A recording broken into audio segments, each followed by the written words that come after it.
এই সংসার মাঝে এসে আমরা চিন্তা করি স্ত্রী আমার, পুত্র আমার, স্বামী আমার, বাড়ি আমার, গাড়ি আমার, সবই আমার। কিন্তু একবারও নিজের মনকে প্রশ্ন করে দেখেছো মা, জগতে সবই যদি আমার হয় তাহলে আমি কার?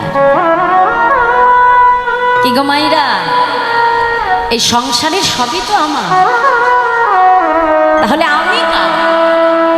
এটা কখনো আমরা ভেবে দেখেছি মা? এই প্রশ্নটা জেগেছিল স্বরগোস্বামীর এক গোস্বামী, যার নাম হলো সনাতন গোস্বামী। এই সনাতন গোস্বামী তার এতটা যোগ্যতা ছিল গো মা, এত উচ্চশিক্ষিত ছিলেন তিনি, পণ্ডিত ছিলেন, যে তখনকার মুসলমান সমাজ শাসন ব্যবস্থায় বসে নবাবের দরবারে তিনি নবাবের পাশে বসে তিনি প্রধানমন্ত্রীর পদকে আলোকিত করতেন। অর্থাৎ তার রাজ্যে কখন কি হবে, কখন কি ঘটবে, সব পরামর্শটাই করতেন আমার সনাতন গোস্বামী। তাহলে যেখানে মুসলমানের শাস্ত্রে একদম উল্লেখ করা আছে যে বেনামাজির হাতে কখনো রাজ্যভার দেওয়া যাবে না। বেনামাজি মানে অর্থাৎ যে নামাজ পড়েন, অর্থাৎ যিনি মুসলমান নয় তিনিই তো বেনামাজি, নামাজ পড়ে না, তাহলে তার হাতে কখনো শাসনভার দেওয়া যাবে না। তাহলে সনাতন গোস্বামী তিনি কতটা যোগ্য ছিলেন মা, যে মুসলমানের শাসন ব্যবস্থায় বসে তিনি একজন মুসলমান নবাবকে তিনি তার পরামর্শ দিতেন, তার প্রধানমন্ত্রীর পদকে তিনি আলোকিত করেছিলেন। সেই সনাতন গোস্বামী এত অর্থ, এত প্রাচুর্য, এত কিছু পেয়েও মা তার মনে কোথাও যেন কোনো সুখ নাই। দেখবে মা, এই জগতে অনেকেই আছে মা, হয়তো তার কাছে কোটি কোটি টাকা থাকতে পারে মা, কিন্তু সেই মানুষটার মধ্যে কোথাও যেন দেখবে কোথাও সুখ নাই মা। আমরা যদি মনে করি জগতে টাকা হলে সব সুখ পাওয়া যায়, নয় মা। টাকা থাকলেই যদি এত সুখ পাওয়া যেত না মা, তাহলে যে দেখো মানুষটি কোটি কোটি টাকার মালিক, হয়তো দেখা যাচ্ছে দিন অন্তে তাকে একটা পোড়া রুটি খেতে হচ্ছে মা। কেন? ডাক্তার একেবারে নিষিদ্ধ করে দিয়েছে, হাই সুগার, ভালো মন্দ চোখের সামনে দেখতে পারবে কিন্তু খেতে পারবে না। এটাই ভগবানের লীলা মা। ভগবান যার কপালে যেটা বরাদ্দ করে রাখবে তাকে সেটা নিয়েই থাকতে হবে। আমার হাজার থাকলেও কিন্তু মনে সুখ থাকে না। আবার এমনও কাঙাল মানুষ আছে যার কিছু নাই, দিনান্তে এক মুঠো নুন ভাত সেবা করে, কিন্তু তার মনের মধ্যে অনেক শান্তি। কেন জানো মা? যদি গোবিন্দকে ভালোবাসা যায়, যদি ভগবানকে তুমি আপন করতে পারো না মা, দেখবি সংসার মাঝে আমরা প্রকৃত সুখ খুঁজে পাব। তার সনাতন গোস্বামীর এত অর্থ, এত টাকা, এত প্রাচুর্য থেকেও আর মনে যেন কোথাও কোনো শান্তি নাই। একদিন মনে প্রশ্ন রাখলো, দয়াময়, এই সংসারে সবই তো আমার, তবে আমি কার প্রভু? এই প্রশ্নটা জানবে বলে মা, যে প্রধানমন্ত্রীর পদ তিনি নবাবের রাজসভায় আলোকিত করেছিল, এক মুহূর্তে সেই প্রধানমন্ত্রীর পরিত্যাগ করে সেই পদকে ভিখারি হয়ে একটা কম্বলকে আশ্রয় করে জনমের মতো ঘরের বাহির হয়ে গেল। পথে ঘুরে বেড়ায়, তার প্রশ্নের উত্তর পাবে বলে। এমন সময় জানতে পারলেন আমার গৌর হরি কাশী ধামে বিরাজমান। ছুটতে ছুটতে মহাপ্রভুর কাছে এসেছে, গৌর হরি, গৌর হরি, একবার তুমি আমার দিকে চেয়ে দেখো দয়াময়। আজ আমার বলতে যা কিছু ছিল, আমি আমার সর্বস্ব মায়াকে পরিত্যাগ করে তোমার কাছে এসেছি দয়াময়। প্রভু, একবার শুধু আমাকে বলে দাও প্রভু,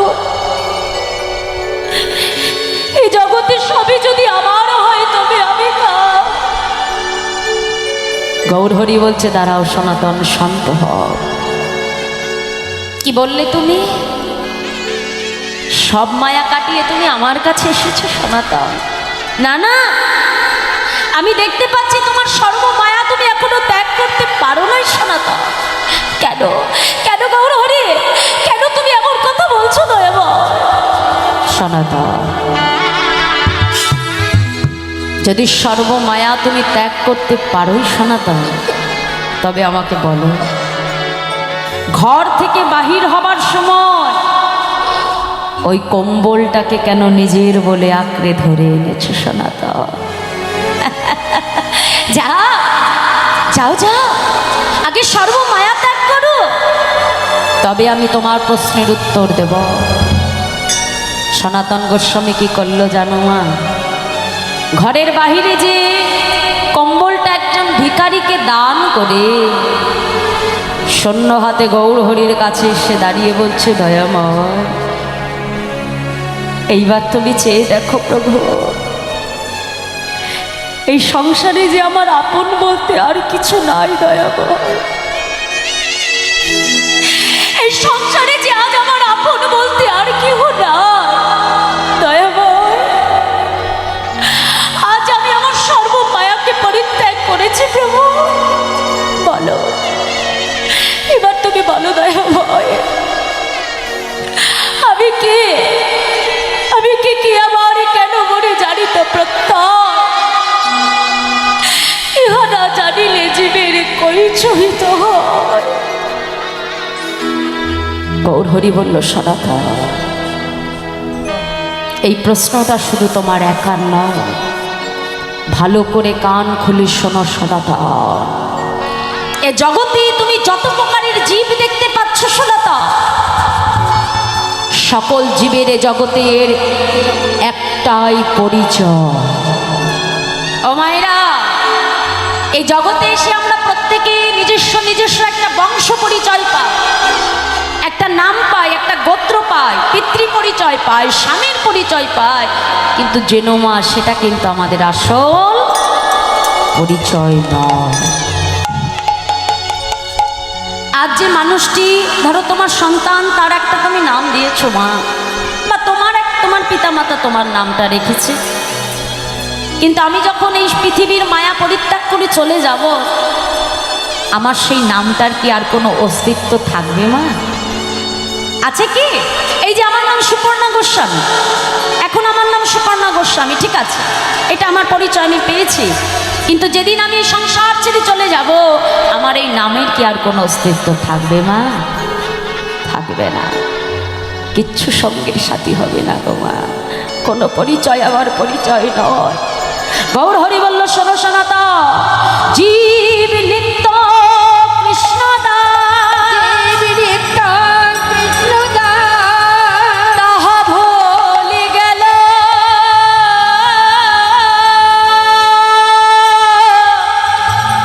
ওই মায়া পিশাচী জীবে গলিতে বাঁধিল,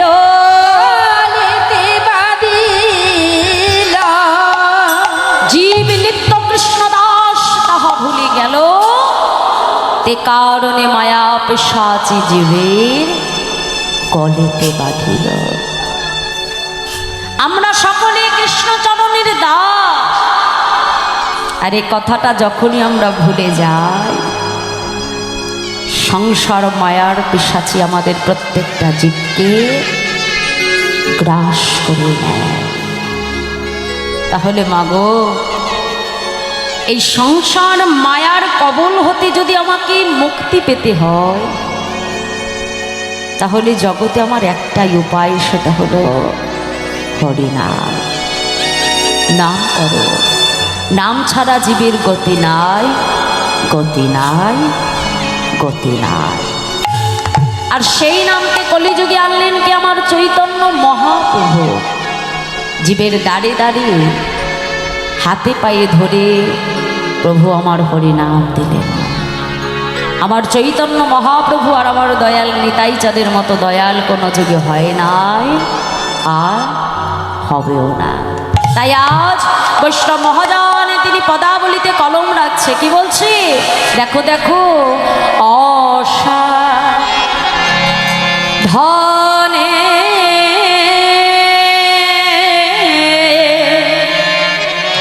চিন্তামনে আমার বিধি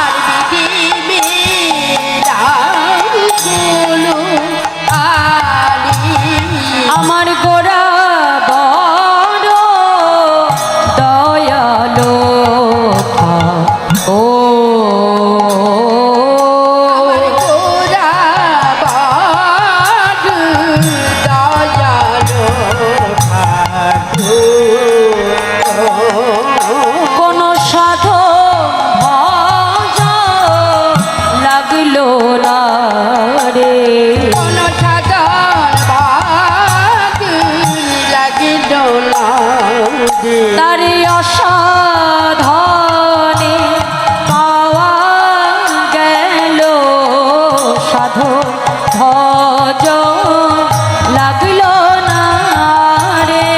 অসাধনে পাওয়া গেল কোন সাধন ভজন লাগিল না রে। বলি অসাধনে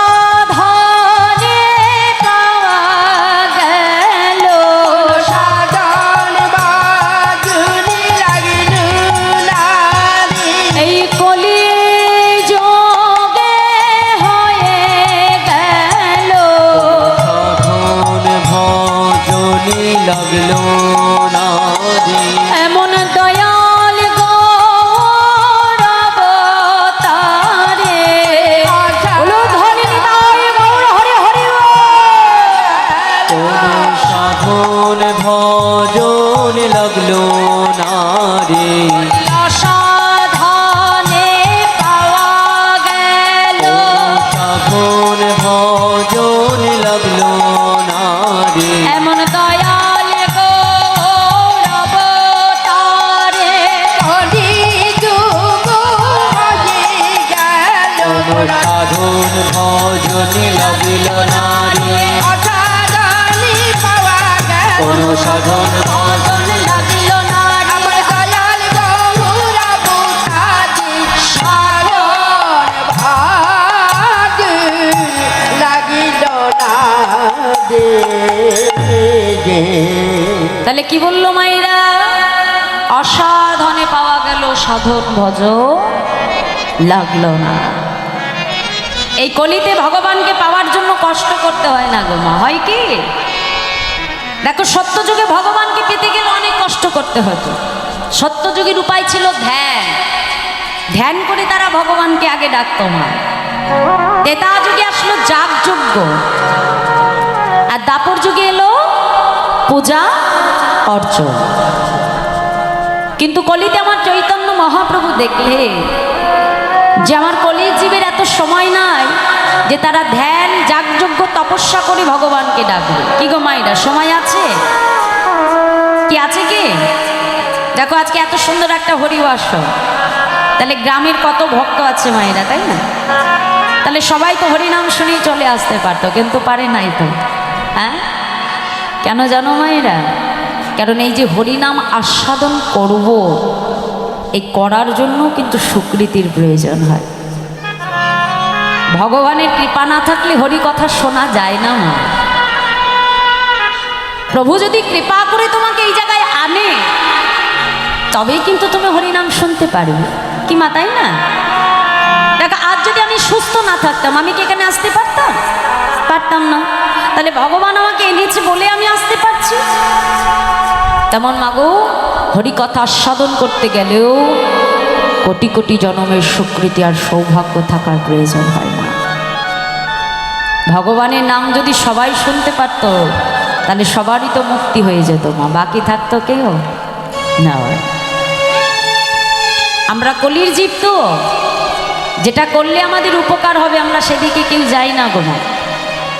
কিন্তু যা করলে আমাদের উপকার নেই দেখবে আমরা সেদিকেই ছুটে যাই বেশি করে। সন্ধে হলে আমরা টিভি সিরিয়ালগুলো খুলে ঘন্টার পর ঘন্টা বসে বসে দেখি, তখন আমাদের সময় অপচয় হয় না মা।